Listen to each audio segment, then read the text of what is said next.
Welcome to the political checkmate, and it has been a month since the election, and Trump and the Republicans have won with a trifecta, and I have made a video talking about my opinion and the data around this election campaign's economic policies.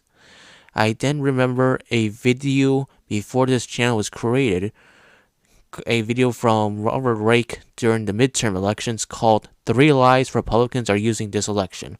So I thought to myself, why don't I checkmate lies from the past since it's after the election?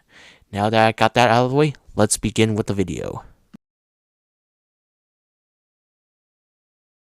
It's not just the big lie. Republicans are telling 3 other lies they hope will swing the midterm elections. They involve crime, inflation, and taxes.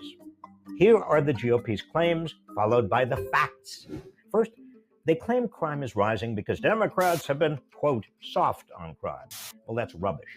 Rising crime rates are due to the proliferation of guns, which Republicans refuse to control. While violent crime rose 28% from 2019 to 2020, gun homicides rose 35%. States that have weakened gun laws have seen gun crime surge. Clearly, a major driver of the national increase in violence is the easy availability of guns. The violence can't be explained by way of any Republican talking points about soft on crime Democrats. Lack of police funding? No. On average, all cities, whether run by Democrats or Republicans, saw an increase in police funding in 2022. Criminal justice reforms? No. Wherever bail reforms have been implemented, re-arrest rates remain stable. Data shows no connection between the policies of progressive prosecutors and changes in crime rates. In fact, crime is rising faster in Republican, Trump-supporting states. In 2020, per capita murder rates were 40% higher in states won by Trump than in those won by Joe Biden. Republican policies have made it easier for people to get and carry guns. Republicans are lying about the real cause of rising crime to protect some of their biggest supporters, big gun manufacturers. Well, Robert Riech is being incredibly misleading because this paper from the Bureau of Justice Statistics in 2022 reports that 10% of violent crime is by guns. I would also like to add that this report from the United States Sentencing Commission, published in 2022, found that almost 89% of firearm offenders got their guns illegally through things like stealing. While with murder being higher in red states, this Washington Post article points out that these red states have a lot of violent blue cities in them, and that counties with more GOP voters have lower homicide death rates and lower growth in homicide rates, and out of 50 largest U.S. cities, 34 are run by Democrat mayors and 14 by Republicans and 2 by independents.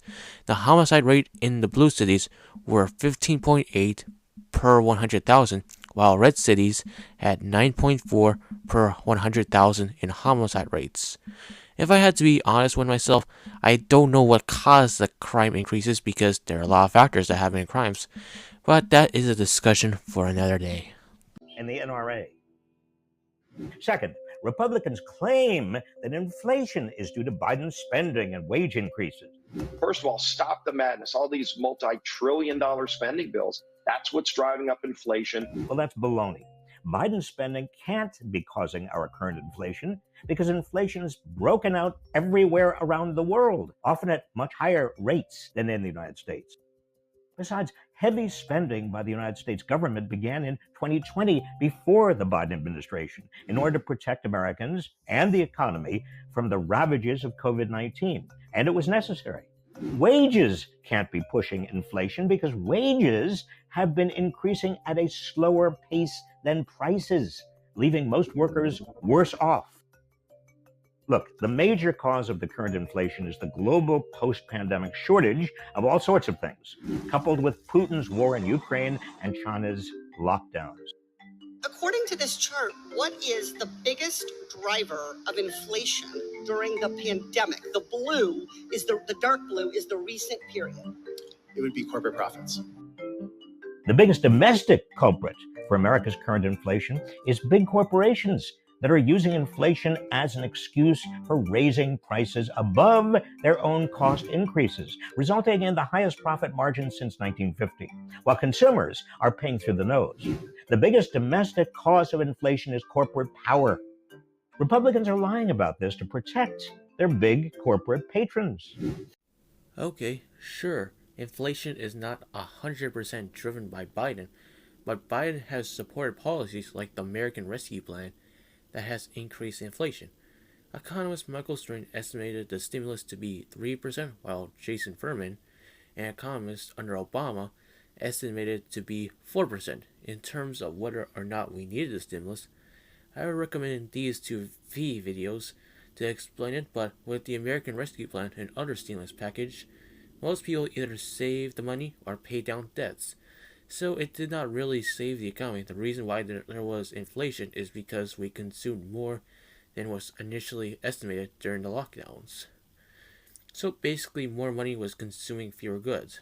Now with American economic recovery faster than other countries, the Federal Reserve paper points out it is because of America's tailwind that Warren Buffett has described, where America's own economic design helped it recover faster, where interest rate hikes did not impact the economy too much because loans were fixed. We also had a more flexible labor market and increases in business formation. Now with the corporate greed narrative, this Federal Reserve study found that corporate profit margins were not abnormally high during the COVID-19 once you account for fiscal and monetary interventions such as the government support for small and medium businesses and reduction in net interest expenses due to accommodative monetary policy. While on an EPI chart, it is simply cherry picking because the economist Christopher Conlon expanded the same data set that the EPI uses, and we can see profit shares are actually lower than labor share or other input share, and in fact experience negative profits.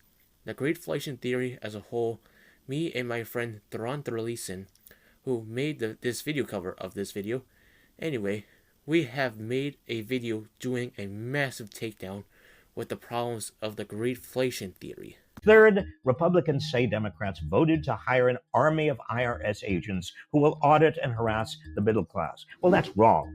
The IRS won't be going after the middle class. It'll be going after ultra-wealthy tax cheats. The Inflation Reduction Act, passed in July, provides funding to begin to get IRS staffing back to what it was before 2010. The extra staff are needed to prevent high-end tax evasion. It's estimated that the richest 1% are hiding more than 20% of their earnings from the IRS. Republicans are lying about what the IRS will do with the new funding. What Robert Riech did here is talk about an ideal goal of the program. He did not use any evidence that shows he is correct. If we actually look at the evidence, this Wall Street Journal, using data from the Treasury Inspector General for tax emissions, so TIGTA, found that 63% of new audits targets taxpayers with incomes less than $200,000, so not billionaires, and its goals of targeting individuals making at least $400,000 did not include specifics on how the IRS was going to ensure it met this commitment. While the source that Robert Riech uses has been responded by two economists that have criticized the methodology of the study that biases the results to make it look like the rich are underreported. While this slideshow by three economists from the Joint Committee on Taxation shows that tax non-compliance rates are higher in the bottom quintile than the rich, and two other studies have achieved similar results. Also, according to TIGTA, IRS double audits for individual returns with greater than $10 million have found that audits were unproductive and have high no-change rates. This is the end of the video. Thank you for watching, and please donate to my Patreon so I can make more videos and have your video requests checkmated. And thanks for watching, and have a nice day.